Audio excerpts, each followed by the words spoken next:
Radical Ones, welcome to another Radical Retro Rewind podcast. As always, I am your host, Ryan Hunter, along with co-host Rob, and we are doing Jason in Space. You are not a franchise until you go to space.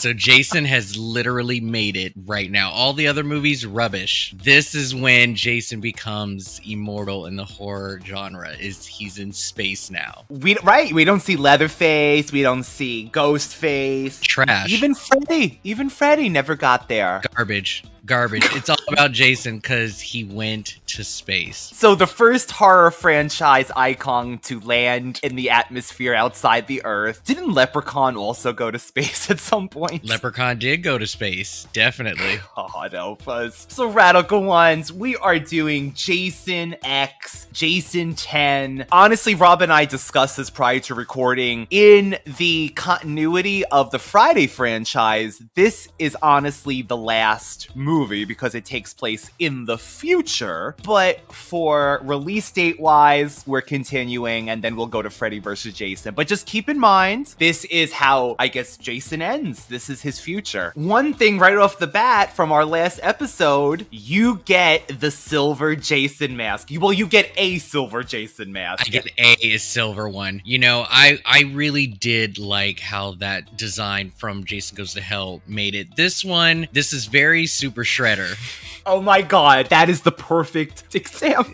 Yeah, he was due for a new mask anyway, and I'm actually glad they even showed his face, you know, throughout this movie because I was very curious what it would look like after the sewer incident, and I'm surprised he can still see. It's so ridiculous how accurate and precise he is with his slicing and dicing only with like one eye, or barely one eye, but... Based on last time, did he go to hell and then Freddy brought him back, and then this is what happened after Freddy vs. Jason, so that's why he looks like Jason and not Jason from Goes to Hell. Yes, yeah, that's the only thing that we've got. We don't know exactly the timeline in between all of that, but he walked away from the fight and somehow got captured, was, you know, experimented on for regenerating. This is very Umbrella Corporation. This is what they thrive on, and it's always about money and, you know, weaponizing and all that stuff. That's what Jason was used for, so. Thank you for mentioning Resident Evil, Rob, because one of my notes for this whole entire movie was that it was a Resident Evil game brought to life. If anyone wanted a Resident Evil movie that's more like the game, that ending scene, I mean, this is far at the end, but that ending scene when he's chasing them and he's breaking through the walls, it's like the end boss of a Resident Evil game. Going after the heroes, he's in his new form, his final form, he's transformed into the end boss. Totally got a Resident Evil Umbrella vibe. Okay, so 2 questions for you. First, I will ask, who do you prefer, Jason Reborn, aka Super Shredder, or do you like Super Freddy from the comic book of Part 5? Do you remember that upgrade? I think for the camp that Freddy brought to the comic book, that scene, I'll go with that. Although, he was like, ha, fooled ya. I love that part. Okay, last thing I wanted to ask was your thoughts on space movies in general as far as like the horror genre. Like, when they go to space, are you more excited or do you think they're jumping the shark or it's too cheesy? Like, what are your thoughts when they go to space? For this franchise, and when this originally came out, I remember in the movie theaters and seeing this on like a big banner and saying, what? In general, space movies? I'm okay with them. Like, I love Ghost of Mars, which I know some people really hate that movie. Even the Lost in Space remake they did in the 2000s, like, I like that element of finding abandoned spaceships and you don't know what's on it and it's desolate. It's from our present but their past, and they discovering, like, let's just say, our modern day stuff covered with cobwebs like they do in that movie. I like that. Well, these horror icons, or not specifically just these high level icons that we remember, just the idea of like, we've done all of these movies here on Earth, now let's just go to space. Do you feel that they should be going to space when they have no place else to go? Honestly, Rob, no. But the answer is no. The answer is definitely no, Ryan. Don't be afraid to say it. It is not good. It's just never good. And I have to really deep research this because I'm sure there's a movie out there that's probably really good that decided to go to space in the horror genre, but I have yet to see one. There's no point in doing it. There's no point. Not with Jason. Maybe not with an established character. Let's say if they brought Chucky into space. No. I think it could be done. Like, that Ghost of Mars movie, to me, was really creepy. But that's because it wasn't bringing something from Earth. Like Jason Voorhees, and then blasting him off to space. So, like, Critters made sense because they're from space, they come to Earth, and then there's a movie when they're up in space. So, like, that makes a lot more sense. But, like, these people chilling on Earth, all of a sudden, they just find a way to get into space. I can't. I cannot. But I have to say, Rob, after last week's horror of Jason Goes to Hell, this was an Academy Award winning movie. Yes, it looked like a sci-fi movie from 2002, which is where it came from, with terrible CGI, but God, will I defend this over Jason Goes to Hell. Jason in space feels more natural to the franchise than what we got last time, I think. That's fair. Do you think almost like it seems like they tried to at least make it more cohesive with the original timeline, with the cam and that aspect, and not even mentioning the jumping into bodies and all that kind of stuff? That woman, the lead actress, she's just basically saying that they couldn't kill him. They kept trying to kill him and they couldn't. Not that he jumped into bodies, blah, blah, blah. Do you think it feels more Friday to you? No, it does. I mean, you're right about that. I mean, the outline of a Jason film is, you know, create an atmosphere and environment, his killing grounds, and then just give him as much body count as possible. Showcase different types of kills that he probably hasn't done before, or give you higher heights to his strength and what he's capable of. It's clear in this movie. I want to jump to when they bring him onto the ship and he is, you know, kind of slowly moving. But the way that it was filmed,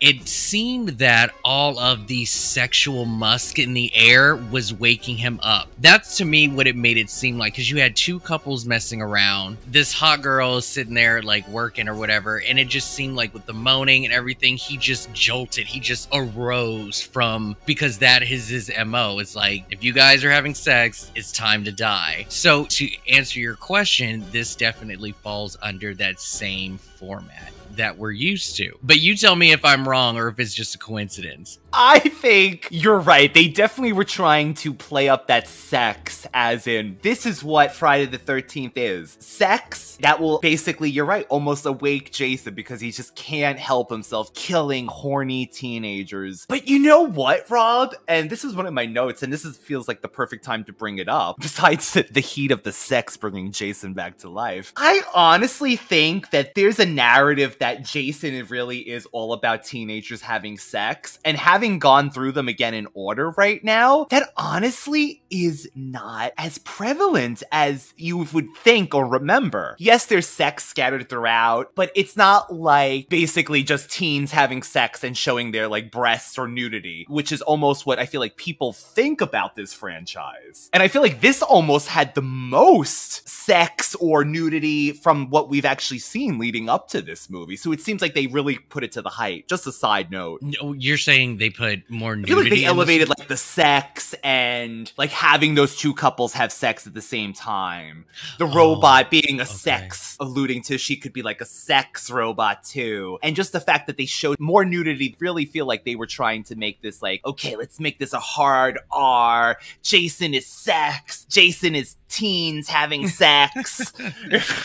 Yeah, you could be right on this, because in the earlier films there were I don't know. I feel that there was enough nudity in like at least the first three, but it wasn't like combined with like a sex scene or whatever. This one yes may have been more towards the modern way of like having sex in a movie. But yeah, no, I mean I could see that for sure. But it had to be in this. I mean, didn't you love how that couple literally wanted to like do it and right next to the body, like literally next to the body? I didn't didn't get that at all. That was just like, how are you in the mood when all of this is happening? It's so weird. But their curiosity to collect him and homegirl, I forget her name. What's her name? Rowan? Yeah, Rowan. The curiosity to collect her and all of that stuff. I think that this story definitely is very cohesive as to why this is happening, why he's in space. You know, the idea of freezing him because you can't kill him. Great idea.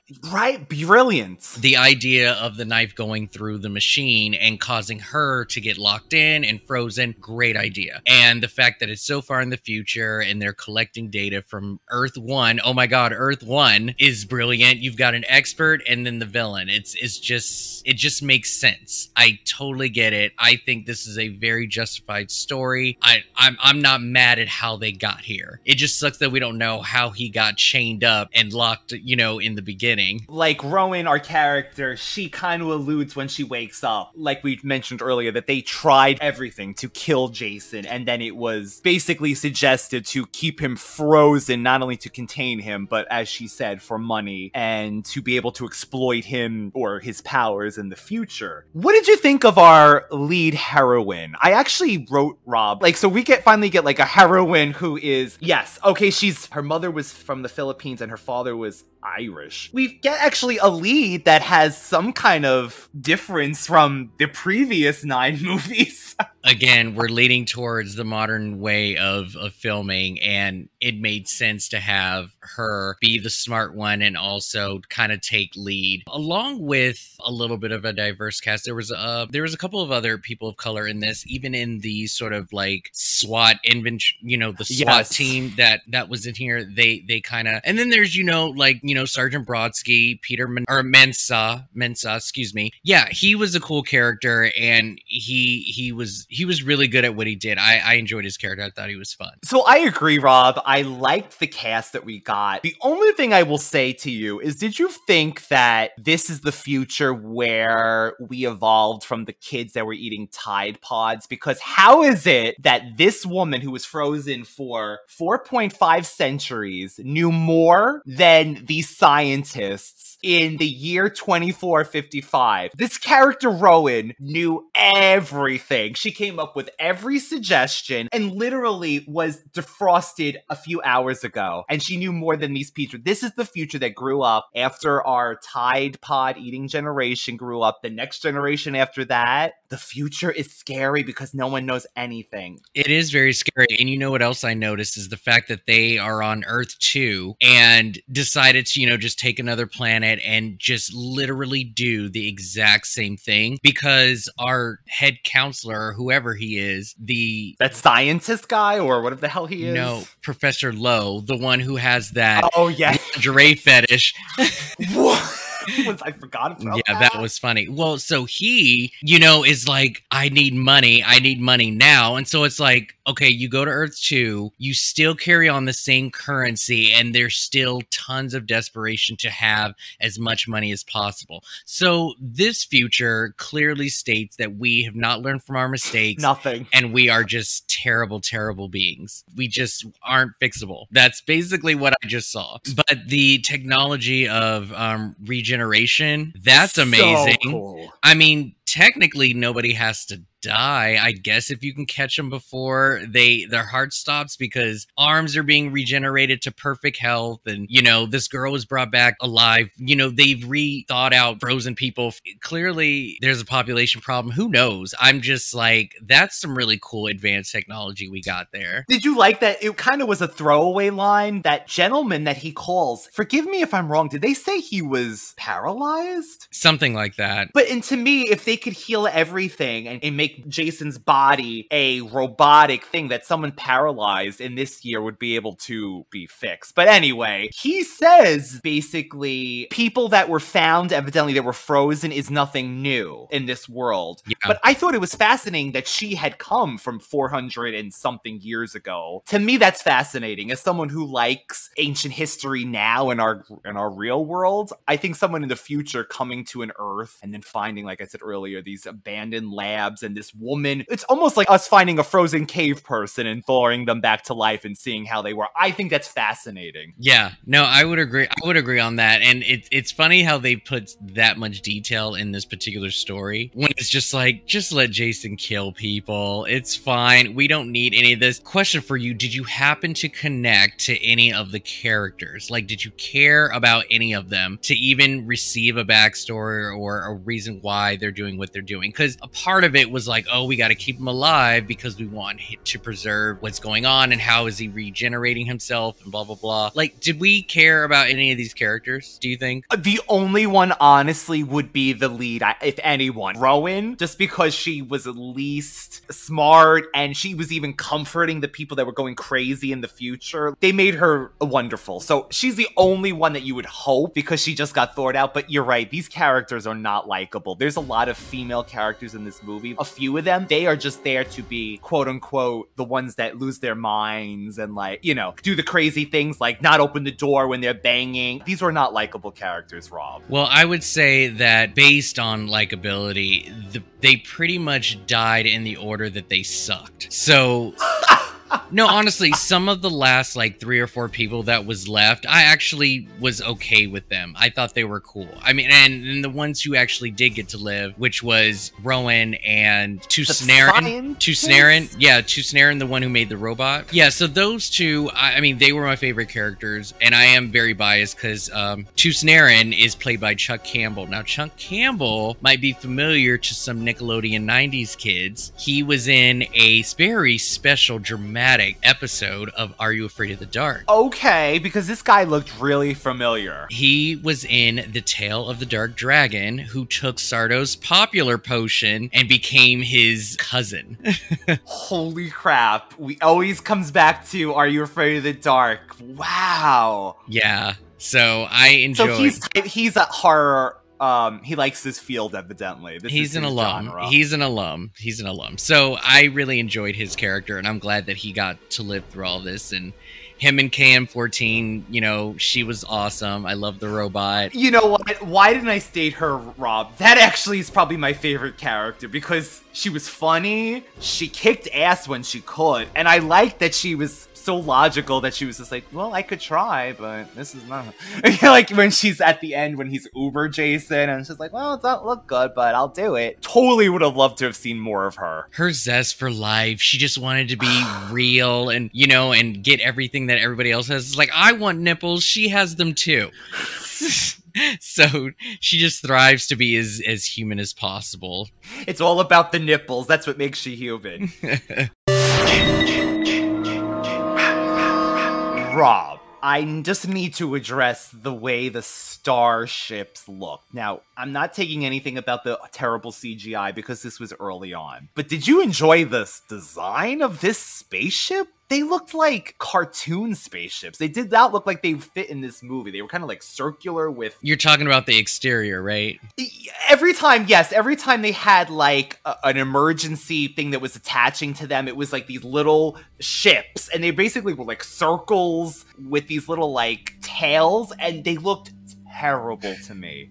Terrible design. I can't say they weren't focusing on that. I can't say that I can put too much thought into the look of the spaceships. I mean, I guess they looked okay. The special effects, though, on sort of the outside of the ship and whatnot, that was really bad. I also didn't really like the music either. The score was not very good, in my opinion. Did you like the score, though, when they had the Danger Room-esque camp? That's actually when I feel like they did a homage to his kind of esque music from the original ones, yes, almost. I will say that when I was in theaters, that was the part that everyone got a kick out of because we didn't get that camp scene that we usually would get in every film. And it was really nice for them to go back to that and just give us some old school. Because it was also the way that he presented it. So Tusnaren was like, oh, I found this, you know, simulation from an 80s homage camp thing. And I'm I'm just like, oh, we're so old.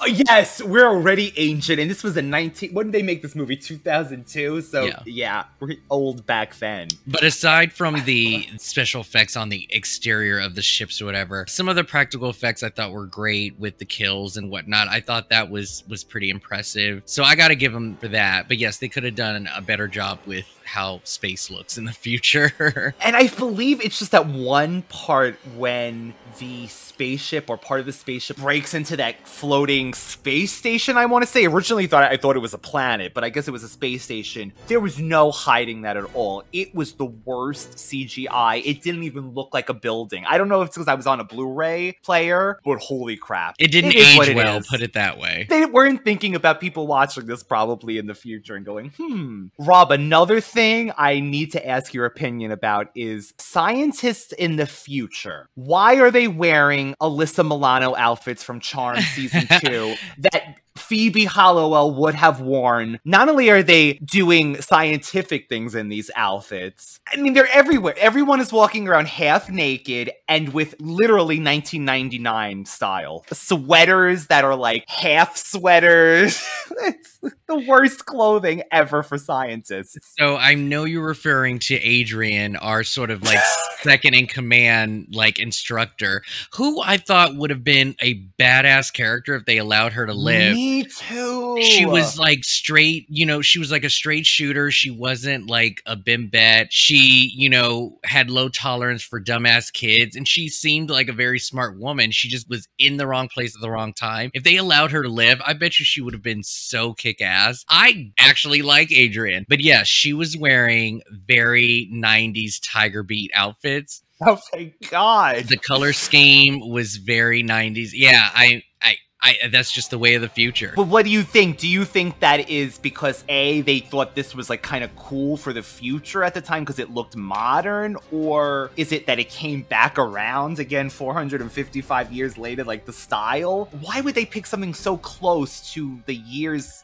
that they filmed it in? I could be reading so much into this, but the first thought in my head is that, as the future goes on, more liberation and free expression kind of like comes up, and, it's not so professional or businessy when you're like, teaching kids how to dissect bodies and collecting stuff from old Earth or whatever. Futuristic clothing usually has sort of that jumpsuit, nylon, fluorescent look to it, polyester and stuff. And I guess they just wanted to kind of like not go there and keep it very early 2000s fashion and just say that they never really changed since then.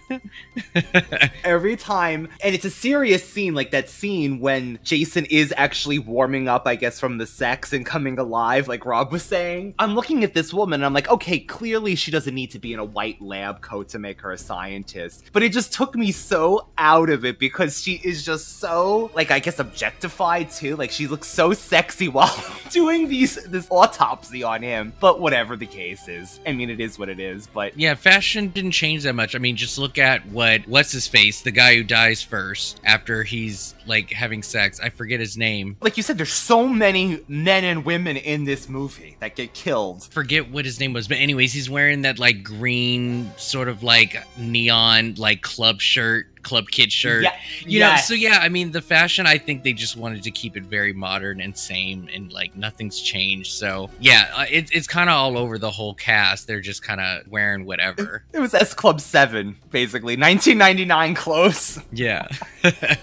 Did you notice that Jason, prior to become Uber Jason, looked so much like Kane Hodder? I did see more of Kane Hodder in this look. Yeah, I totally noticed that, and I'm glad that he continued. I don't know if they put him in like a bodysuit and gave him more mass or whatever, or maybe he just looks like that at that point. But yeah, no, he looked pretty cool. I was watching a interview with Kane in preparation for today's podcast, and he does mention the beloved Jason Goes to Hell, and that even when he was filming that at the time, he said, wow, this is like completely off what Jason would have done. So I love it that someone who's played Jason, And he was, he's played it 4 times. Even felt that about Jason Goes to Hell. God, anytime I could badmouth that movie, Rob.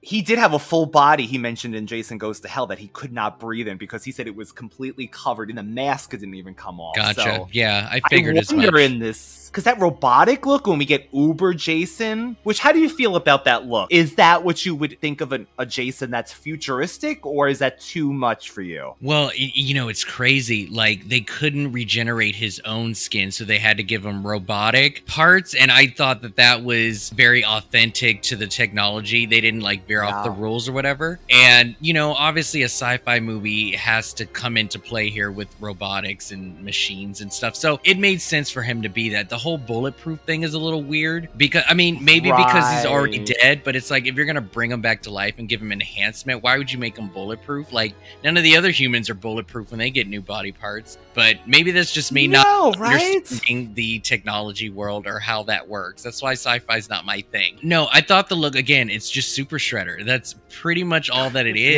It really is. You're right. But this is what kind of sucks, is that, yeah, we may have gotten a new look, but we didn't get to see what full potential of what Uber Jason can do. I mean, yes, he's bulletproof and he was kind of walking with more of a stature, but did he have, laser eyes or the bionic arm? What could it do? We didn't really get much of it. He just wrestled with Home Dude in space. Why do I feel like if they would have continued with this look, he would have had laser eyes by the next one? By Jason 11, he would have been shooting things. And so I totally get the concept of his enhancement, and Shredder even went through the same thing. He knocks a couple of wood docks off and then he just gets buried, but we didn't get to see what Uber Jason could do, so it kind of sucks as far as the missed potential, but his look is great. Did you forget that happened so late in the movie, honestly? Because I almost forgot about the transfer. I know it sounds crazy because that's the whole look of the movie, but at a certain point rewatching this, I'm like, wait, is it ending? And then I completely forgot about the machine. I'm like, wait, no, the robot has to fight him again. And well, this is a good question, because we are told that nothing can kill him, but the way that his body just went into pieces, do you think that he was dead before he got upgraded? Because I'm sure you guys tried to blow him up in the past. Right, I think she says they tried to blow him up. His head literally came off, everything was in pieces. Do you think he died? Based on what she said, how they tried to kill him, no, I'm gonna say that if he had died, because to me, then they could have brought back all those other people back to life then with their machines. So I'm gonna say that it's just because he's Jason. The big portion of his chest, his arm gone, right? His leg gone. He was still lifting himself up, trying to... Now that, I gotta say, was actually pretty creepy, to be honest. But it wasn't until his head came off that they were like, okay, he's done. Right. But the way that he was upgraded, to me, it seemed like that he had officially died. And this was the loophole, because no demon resurrected him, no lightning brought him to life. It was this technology. So it's I don't know, did they shit on their own rule and actually kill him? How do you come back from that? How does he come back from exploding in Jason Goes to Hell? I mean, I guess his went to a different body, but you're right. The rules with that are not, I feel established with was he dead or not. To me personally, Rob, I feel like he wasn't dead only because he just seems like he can't die at this point. So with this movie, we got the highest kill count. He's killed the most people in a single movie in this film than the others, a total of 21. And what did you think of the kills that we got in this one? I really liked the first kill in the future with the frozen face with the scientist, and he shatters her. Yeah, that was pretty brutal. He didn't know that was going to freeze her, clearly. He must have just thought he was going to drown her, but the fact that happened, ooh. But his natural instinct to see something so hard shell is to bash it on a table, because he didn't think she was alive. I mean, dead yet. So let's just bash her face in to make it, final. I mean, my goodness. Her freezing her head was that was enough. Nope, let's just shatter her face on this. Poor thing. Poor Adrian. Did you like that effect, too? It almost looked like they sprayed her face with shaving cream. And it, Well, it was the instant way that it just, in the water when she's, screaming. And, yeah, ooh, that was heavy. That was heavy. They tried so hard not to like reveal her boobs when she's being grabbed. He looked like such a creeper. But yeah, that's one of the best deaths I think we've gotten in the whole series. I also really enjoyed the guy who fell off the balcony and onto that like drill bit. And he kept twisting down into the drill bit. What about the video game deaths? Did you like that those two were playing a video game and then you think they're dead, but oh wait, they're still talking, and then it kind of goes into that simulation again that they're sitting there and Jason's like, what the hell? So that, I think, is what I wish we had gotten more in this movie, because when you are going to adapt these characters who don't have any knowledge about like how space works and all of this stuff, like you're putting him in a new environment, and he seemed to have adapted so well. Like there was no point putting him in space. So I like the idea that he was like chopping up video game simulations and not knowing what the hell was going on. And you know, also again, when they bring him back to the old school and he's very confused about where he is, I like that. I wish they had done more of that, because his navigation of the ship, where he was hiding, the way that he was jumping out of places, sneaking around, like he shouldn't be knowing this ship that well to be doing all of that. So it just seemed kind of a waste, and it didn't have to be like mocking him or making fun of him, but let's create a challenge for Jason, or give the heroes an upper hand, the fact that he doesn't know what the future is, you know. And to me, it would have been a lot better with that. But with that scene being said, why did this little boy think that he could just hop on Jason and try and like strangle him on? I mean, I get it. You want to defend your friend or whatever, but like, dude literally gave you a way out to live the rest of your life, and you chose to come back and try and like hop on his back. Like, dude told you to run, live, right? And then the way he cracked his back and then just threw him like a rag doll. Oh my god, that was brutal. He snapped him. And it's crazy because earlier, Jason, his frozen body, this is the kid that he gets his arm sliced off by the frozen machete. Even frozen, Jason was still able to get a limb in. That was great. Going back to that scene that they're doing that VR madness. I like when, oh my god, Rob, what is his name? The scientist, Tassini? just two snaring is what I call him. That gentleman. Jason's looking at the door of a cabin, he thinks, but the door is actually open for them, and he's like, I think he saw me. I think that was creepy. Yeah. Because it's actually this wide open area, and at least they have this slight barrier because Jason thinks it's a door. But during that scene with the sleeping bag, I gotta say that homage, I think that was a great kill as well, because those girls are laughing still because they're fake, and he's hitting the women with the sleeping bag over and over and over and over. That was so good. I just love how they just wrapped up all of the 80s in like one scene. Hey, you want a beer? Or do you want to smoke some pot?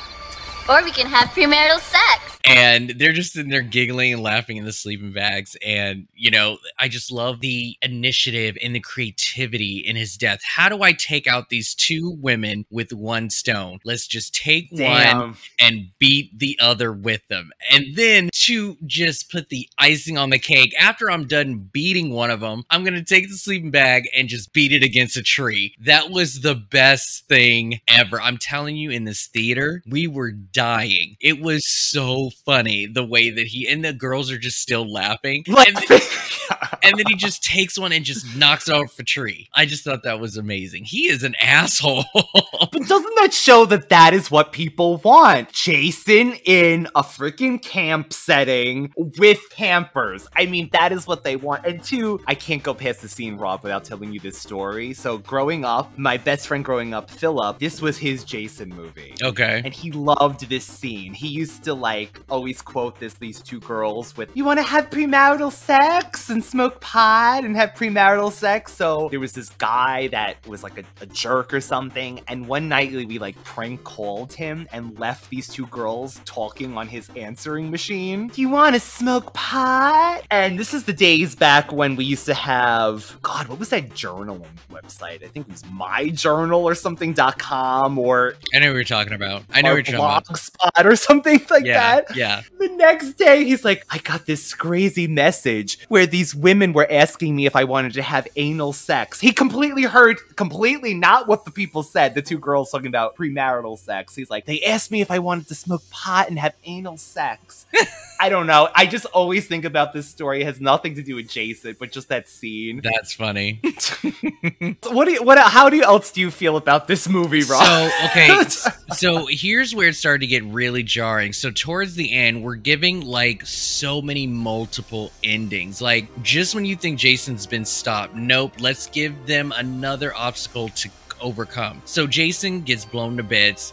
Then he gets, revived, right? Then they have to figure out how to escape. And that dumb bitch Kanza, or whatever her name is, Kanza decides to ruin the escape ship for everyone. Oh my God, I don't even want to go into her right now. That woman was the worst. She actually flying it herself? Did she attempt to fly? She tried to. She tried to take off, but it was still connected to the ship, and so it just blew up. Why would she think if she can't? She's scared. She did not give a shit about anything or anybody. Like she literally just took it, press go, and hope for the best. It was horrible. So there's that. Then there was something else that was going on. So they were about to get rescued, and then like more shit started to happen. And it's like, oh, we gotta send somebody out to fix it so we can get the door open. I'm just like, how many obstacles do they have to do to get out of this ship? And then they have a timeline, and like they have until this to get out. And then Jason comes flying towards the escape pod that they were in. Oh my God. And then the guy,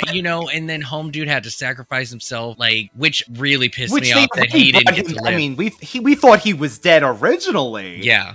And then he ends up saving a lot of people, this gentleman. Yeah, but like, he saves it was just everybody. Like technology just does not work in the future because like everything was going wrong. No matter what they were doing, they had to recalibrate something or something just went off the rails, and they just had to do so much extra work to get off that ship. It was just annoying. I was like, and yet Rowan knew everything. She's like, wait, but what about if we go into this part of the ship? I'm like, this woman is 450 years old. She comes from 2009? We don't even know this in 2021. Yeah. Like, what the Well, just to give like a small shout out, in the beginning of the film, David Cronenberg, a very famous director, did have a cameo. He insisted on being in this movie, and he insisted on dying. Like he really just wanted to die by the hands of Jason, and he got his wish. So they allowed him on set and filmed his scene or whatever. And yeah, I mean, look, this movie to me, it has a rewatchable quality, but when you are actually like choosing to watch this movie, it's a little difficult, like especially when you just know what's gonna happen and you're looking for certain parts to come up, and you're just like, okay, I would say the whole SWAT team trying to like get him down in the thing, that was fun. I get that, but it's just after a while, it's just like, do we want to? I don't know. It's kind of hard to rewatch after a while. I think I have maybe 2 more times of this, and then I just can't see the appeal anymore. It's just too much for me. But I will say this. You've got 9 movies up until this point. It is very repetitive for them to continue to just do this camp scenario over and over again. Like, you have to expand it. I would have just taken him into residential area instead of the city, but space just apparently just seemed the best, campiest way to take the franchise. I mean, I don't know what else to say, but that's pretty much the best thing. Yeah. So, I mean, I get it. They're trying something new. It's the thing that you do with horror. You know, you have to see how they adapt into the future. Unfortunately, we didn't get a lot of that. That's the thing. So I just felt it was a little bit of a missed opportunity if I'm really trying to critique this. But at the end of the day, the fact that this movie has the most kills out of the franchise, they clearly gave us what they wanted, and they paid attention to almost every death. I could maybe remember 3 deaths that happened off camera, but other than that, there was a lot of guts and body parts and gore. You remember what they did to the pilot and how he was all over the place. God. Like, and what about the grate with the woman? That woman. Yes. Now, yeah, all of that I think was really cool. So, I mean, they gave us what they wanted. It's just the premise was just a little off for me. Would you have preferred it if KM14, the robot, would have been a bigger part of the movie fighting? Because I gotta tell you, I can't get enough of her scene. She did very, very well. I don't know where they got the outfit from, but apparently they just had a It was stash. very like Jill Valentine, Dino Crisis, Yeah. Resident Evil. It was very Hellraiser for sure. So like, let me just go into Homegirl's closet and just borrow something while I take this dude out. No, her scene with him was great, and they clearly had the machinery to like really bust him up with all those bullets. Yeah, that was crazy to see. But I mean, I think she played a good part in the movie. I mean, because you don't want it to seem like one-sided. Oh yeah, let's just send the robot in to go get him. Right. But it gives them a chance, like you said. It gives them slightly a way to say, okay, we could level the playing field slightly, at least. Yeah. Because there's no Tina from Part 7 that could telekinesisly throw him, I guess. But I'm glad they had something that it's not just, okay, Jason's gonna just take us out one by one. Do you like that her head was remained? Because I feel like they totally saved the head for a potential sequel. I mean, this is like, what's a Cumberbatch, the one with the aliens prequel, when he was the robot and they save his head. You're talking about Prometheus. Prometheus, but yes. You're talking about, it's not Cumberbatch. It's, God, what is his name? It's Fassbender. You're talking about Fassbender. Yes. Cumberbatch. You're funny. Yeah, no, you're talking about Fassbender. No, yeah, the head, the brain, I don't know what they call it, but yeah, the brain, as long as that's intact, the motherboard, yeah, you can connect that to any body or something. So, you know, as long as you save the head, you're good. She's gonna live on. But now, well, we didn't want that couple to break up. Like, there's got to be a future. You know, they were together. They got together. Even she initiated it. She was just like, I like you. We're gonna bone after this is all over, okay? At first, I'm like, please don't do this right now. People are dying. I thought they were gonna go for the sex. I'm like, oh, am I reading too much into the ending of this movie? I thought Earth 1 was dead. So where did Jason land? And why were those people still wearing... It was Earth 2. Yeah, that was Earth 2. Yeah. Like I said, everything is the same. Everything's the same. Still can't be, you know, stuff. Let's go, you know, check out Shooting Stars and whatnot. Home Dude might still be alive too, cross your fingers, if the suit protected him. I thought that's what's happening, because didn't Jason basically take the flames almost, and he's indestructible, so he should be able to... Man, I honestly... If they did a follow-up, let's hope. I would love to see this sergeant be, like, the new lead into this or whatever. And the robot's head's just gonna magically fall down too, and she's gonna be... So that was Earth 2. Yes. And those clothes that they were wearing, so even on Earth 2, they are wearing late 90s, 2000s clothes. All right, it was Earth 2. Mm-hmm. Would you have preferred he had fallen through a time loop and gone back to Earth 1 in the 80s? They could have rebooted the series again. You know, honestly, I forgot that he went into Earth's atmosphere. I thought that he was floating in space till this day. Oh, I honestly did. I didn't think that he just completely shot right down into Earth. But yeah, I thought that he was floating in the air. I mean, in space this whole time. I didn't know that he ended up somewhere. So clearly, Jason's legacy never dies. We might be ending the franchise with the reboot in a few weeks, but keep in mind that this is actually the future for Jason. Jason lives. Jason lives, Rob. Yes, can't kill him. To sum up your feelings of Jason X, so you say you got maybe 2 more viewings of this. Yeah, this last viewing was really hard to pay attention and to have fun with. I was, you know, trying to take my notes, and I was just like, okay, we need to end this. Like, I can't anymore. Well, because of the fact that we didn't get Uber Jason to the end, it just seemed like such a waste. I'm just like, just hurry up.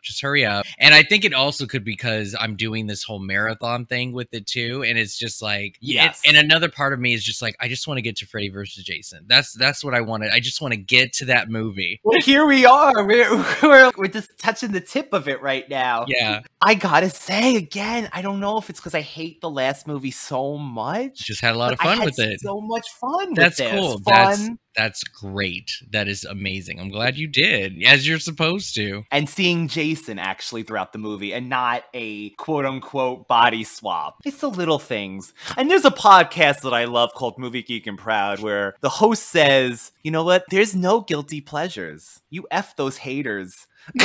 Be proud of your taste.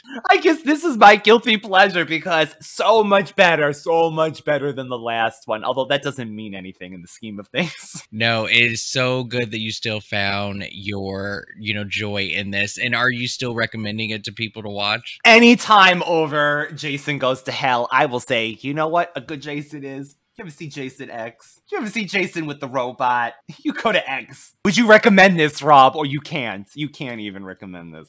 I think any hardcore Jason fan would get a kick out of this movie. Somebody watching it today who doesn't really know of Jason or the franchise, this is one of the cheesiest things that they'll be pissed off at me about. Like, they would never trust my taste ever again. But we'll talk about the movie that should be recommended in our retrospect episode. We'll